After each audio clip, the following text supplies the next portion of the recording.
안녕하십니까. 알파스트리트 파트너스입니다. 2024년 9월 19일 목요일 마감시장 보겠습니다. 코스피 지수가 0.21% 올라서 2580으로 마감을 했습니다. 추석 연휴가 끝나고 오랜만에 국내 주식장이 열렸습니다. 우리 연휴 동안에 미국 주식은 꽤 많이 올랐어요. 사상 최고가를 다 뚫었죠. 다우지수랑 S&P 500 지수가 다 사상 최고가 경신을 하는 그런 상황이었는데 참 우리 한국 증시는 참 안 오릅니다. 계속해가지고 굉장히 이렇게 떨어져가지고 반등을 거의 못하는 이런 상황이 계속되고 있습니다. 오늘도 외국인이 1조 1000억을 넘게 이렇게 팔면서 외국인 매도는 계속되고 있습니다. 이 국내 주식이 참 문제가 참 많은데요. 참 개선되지는 않고 있고 그래서 계속해서 좀 한국 증시는 좀 어려운 상황이지 않나 그렇게 생각이 듭니다. 어제 이제 미국이 금리 인하를 했습니다. 보시면 원래 5.5였는데 0.5를 내리면서 이제 5%가 됐습니다. 마지막 금리 인상이 23년 7월이었어요.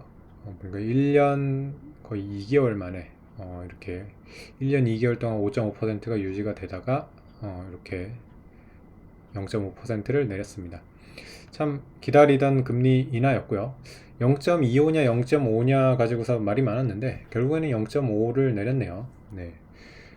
그래도 0.5 내린 게 그렇게 악재로 해석되지는 않았습니다.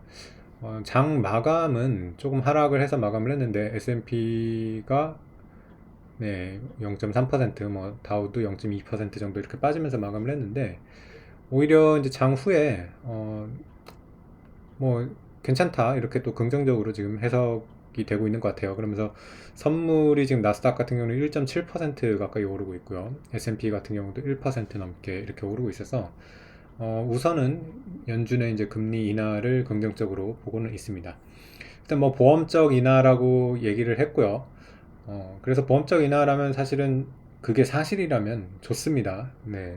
경기 침체로 이렇게 가지 않으면서 워낙 지금 금리가 높은 상황이기 때문에 예방적 차원으로 이렇게 내리는 거가 맞다고 하면 그보다 좋은 시나리오는 없겠죠. 그래서 앞으로 이제 좀 고용 지표나 이런 것들이 계속 나오는 거를 봐야 될 텐데 아주 심하게 이렇게 나빠지지만 않으면 괜찮을 것 같습니다. 그래서 경기가 안 꺾인다는 경기가 아주 살짝 냉각되는 이 정도 수준으로 이렇게 가면 그래도 연준이 얘기한 대로 가는 거기 때문에 시장에서는 나쁘게 해석하지는 않을 것 같습니다. 연휴 동안에 우리 증시가 이제 쉬는 바람에 한 일주일 미국 증시가 어떻게 움직였는지 한번 보겠습니다. 이게 이제 일주일간의 이제 움직임인데 보시면 알파벳이랑 메타가 좀 이렇게 많이 올라온 거를 볼 수 있어요. 거의 5% 가량 이렇게 올라왔고요. 반면에 엔비디아 같은 경우는 3% 정도 이렇게 빠졌습니다. 그리고 마이크론 같은 경우도 3.6% 빠지면서 좀 약한 모습을 보였고요. 어도비 같은 경우는 실적 발표 후에 굉장히 이제 폭락을 하면서 12%가 이렇게 빠졌고요. 애플 같은 경우는 거의 보합 수준, 그리고 마이크로소프트는 2% 정도 이렇게 올랐습니다. 그리고 다른 섹터에서 보시면 조금 에너지 쪽이 강했네요. 엑슨모빌이랑 쉐브론이 4% 정도 이렇게 올라왔습니다. 미국 같은 경우는 계속해서 좀 자사주 소각을 잘 해가지고 증시가 그래도 계속해서 우상향을 하는 것 같습니다. MS 같은 경우도 그제 이제 발표를 했는데 600억 달러 자사주 매입을 한다고 그랬고 배당금도 10% 이렇게 올리면서 거의 우리 돈으로 80조 원 이렇게 자사주 매입 소각을 합니다. 그래서 참 이렇게 잘 주주 환원을 잘 하니까 미국 주식은 사고서 굳이 팔 이유가 없는 것 같아요. 계속 그냥 가지고만 가도 충분히 좋은 수익을 주기 때문에 참 한번 이렇게 미국 증시로 이렇게 돈이 들어가면 웬만해서는 잘 나오려고 하지 않는 그런 모습이 보이는 것 같습니다. 네. 반면에 우리 증시는 정반대죠. 특히 삼성전자 같은 경우 뭐 계속해서 이렇게 약한 이유가 자사주 소각을 전혀 안 해요. 네, 그래서 주주 환원이 너무 안 좋기 때문에 좀 삼성전자 같은 경우는 그런 것들이 가장 큰 문제인 것 같고요. 그리고 거기다가 지금 뭐 삼성전자의 어떤 본원적인 경쟁력도 계속해서 안 좋아지고 있죠. 이거는 뭐 경영진의 무능이라고밖에 얘기를 할 수가 없겠죠. 이거 뭐 3대 세습의 그 이재용 체제로는 도저히 뭐 글로벌 기업들이랑 경쟁이 안 되는 것 같습니다. 네, 그래서 우리나라에서 여전히 시가총액이 제일 큰 그런 종목인데 이렇게 많이 빠지다 보니까 굉장히 국내 증시가 안 좋아지고 있는 것 같고요. 이런 주주 환원이나 이런 거니까 제대로 안 되는 거는 뭐 근본적으로는 상법 개정을 해야 되겠죠. 상법 개정을 해서 주주 중심으로 회사가 운영이 될 수 있어야 되겠고, 궁극적으로는 전문 경영인 체제, 그리고 미국처럼 실력이 좋은 그런 CEO를 영입을 해가지고 회사를 장기적으로 이렇게 잘 이끌어 나가는 그런 체제로 바뀌어야 되는데, 참 국내 증시는 뭐 아직도 갈 길이 먼 것 같습니다. 네. 그래서 오늘 뭐 삼성전자가 좀 많이 빠졌고요. 그리고 하이닉스도 많이 빠졌어요. 하이닉스는 6%가 빠지면서 반도체 주식이 이렇게 하락을 주도했다고 보겠습니다. 특히 이제 반도체 같은 경우 우리 같은 경우는 이제 메모리 반도체인데 모건 스탠리에서 좀 안 좋은 레포트를 내놨어요. 이번에도 또 이제 메모리 반도체 특히 이제 공급 과잉이 될 거라고 이렇게 보면서 참 우리나라 반도체가 그래서 좀 미국이나 이런 대만에 비해서 굉장히 안 좋습니다. 미국 같은 경우는 이제 시스템 반도체고 대만 같은 경우는 이제 파운드리이기 때문에 TSMC 같은 경우는 그렇죠. 좀 이익이 안정적이고 그래서 좋은데 우리 같은 경우는 사이클을 너무 심하게 이렇게 타는 게 문제가 됩니다.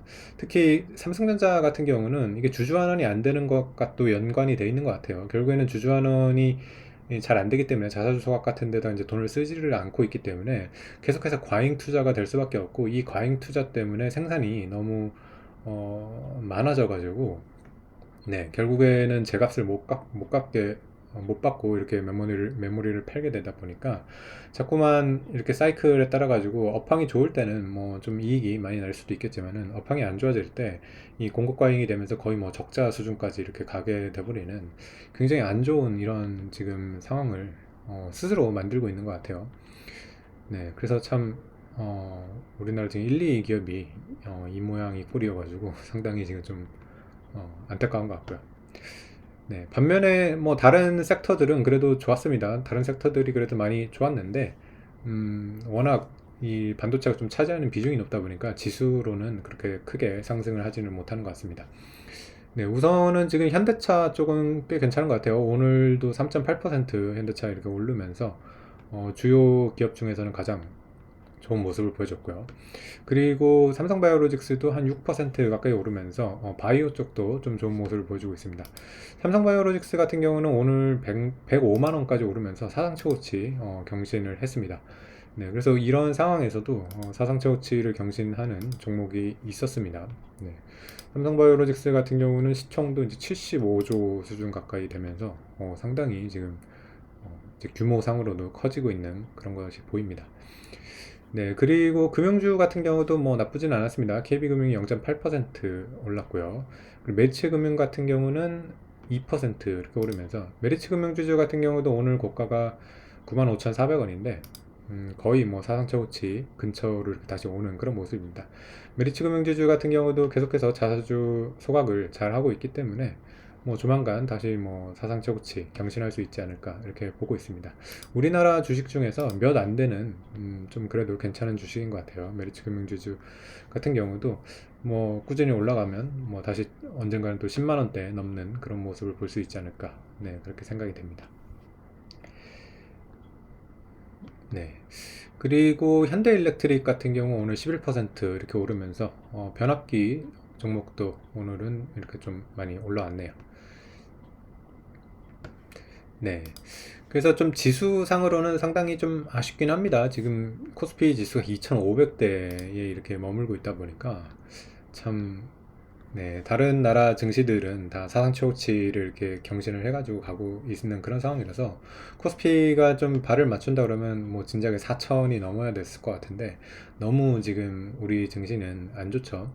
특히 이 장기적인 성과로 봤을 때는 거의 뭐 국내 증시는 최악이라고 볼 수가 있는데 코스피 지수가 89년에 1000을 넘었기 때문에 지금 거의 35년이 지났는데도 2.5배밖에 못 올랐어요. 네, 그래서 35년 동안 사실 뭐 물가나 인건비 이런 걸 생각을 하면 한 20배 이상 올라왔어야 될 것 같거든요. 그래서 그때 이제 89년에 1000이 넘었다는 거는 코스피가 지금 2만은 넘었어야지 사실 뭐 물가 상승률 정도의 이제 수익을 갖다 주는 건데 정말 뭐 코스피에 장기 투자를 했으면 그냥 돈을 갖다 버리는 그런 상황이라고 봐야겠죠.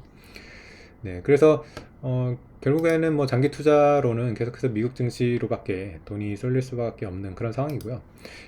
이거는 상당히 좀 우려스러운 게 우리 증시 같은 경우는 이렇게 이제 돈이 계속 빠져나가고 투자자들이 외면하게 되면 결국에는 이거 우리나라 경제에도 상당히 안 좋은 영향을 끼치게 될 거고요.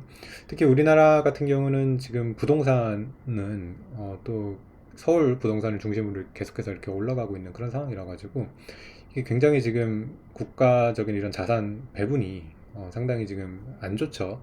오히려 부동산 가격은 좀 떨어져야 되고 주식 같은 경우는 좀 올라가야지 좋은데 우리 정부 같은 경우는 지난 수십 년 동안 계속해서 부동산을 우대하는 그런 정책을 펴왔고 주식시장이나 주식 투자자들은 거의 뭐 이익을 가져갈 수 없는 그런 상황이 너무나도 이제 반복되다 보니까 이게 결국에는 지금 우리나라의 미래를 갉아먹고 있다고 이런 생각이 듭니다. 네. 결국에는 집값이 너무 비싸기 때문에 어, 대다수의 이제 청년들이나 이런 사람들은 집을 사는 걸 이제 포기를 해버리고요. 결국에는 이거는 연애와 결혼, 출산 이런 것들도 다 악영향을 지금 미치고 있는 그런 상황입니다.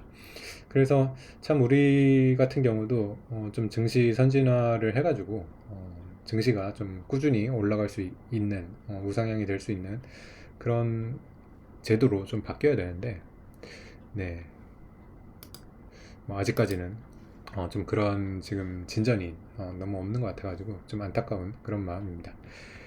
네. 어쨌든 뭐 개인적인 뭐 대처 방법으로는 국내 증시가 정상화되기 전까지는 계속해서 좀 미국 증시를 중심으로 투자를 하는 게 좋을 것 같고요. 주식 투자로서는 주식 투자자로서는 역시 뭐 이렇게 수익이 되는 대로 그리고 기업들이 이렇게 좋은 곳으로 찾아가야 되겠죠. 네. 네, 어쨌든 뭐 미국이 이제 금리 인하를 이제 들어가다 보니까요. 일단은 지금 긍정적으로 해석을 하고 있는데 이거는 일단은 미국 경제가 그래도 계속해서 탄탄하다는 그런 전제를 깔고 있는 거기 때문에 만약에 여기서 또 미국 경제가 경기 침체나 이런 걸로 가면 미국 주식도 좀 흔들릴 수가 있습니다. 네, 그래서 앞으로의 이제 시장은 그런 경기 침체가 오느냐 안 오냐 뭐 그런 거를 계속해서 확인해 나가는 그런 과정이 될 것 같고요. 뭐 별 문제가 없다 그러면 미국 증시 같은 경우는 다시 또 이렇게 우상향으로 갈 수 있지 않을까. 네, 그렇게 기대를 해봅니다. 네, 오늘 시황은 여기까지 하겠습니다. 감사합니다.